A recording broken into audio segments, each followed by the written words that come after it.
সোমবারে ঈশার নামাজের পরে কেউ যদি এই দোয়াটি 100 বার পরে আল্লাহর কাছে কোনো কিছু চায়, আল্লাহ রাব্বুল আলামিন তাকে সাথে সাথে দিয়ে দিবেন। আল্লাহর কসম করে বলছি, আপনার সকল অভাব দূর হয়ে যাবে, আপনার সকল ঋণ দূর হয়ে যাবে, আপনি সকল মনের আশাগুলো কবুল হয়ে যাবে ইনশাআল্লাহ।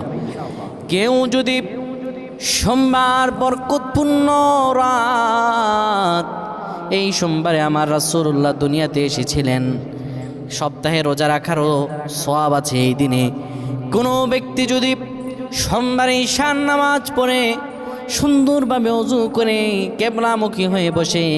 ইয়া যাল জালালি ওয়াল ইকরাম 100 বার পড়ে, 30 বার দুরূদ শরীফ পড়ে, 3 বার সূরা ইখলাস পড়ে, 3 বার সূরা ফালাক, 3 বার সূরা নাস পড়ে, 10 বার দুরূদ শরীফ পড়ে, আল্লাহর কাছে কোনো দোয়া করে,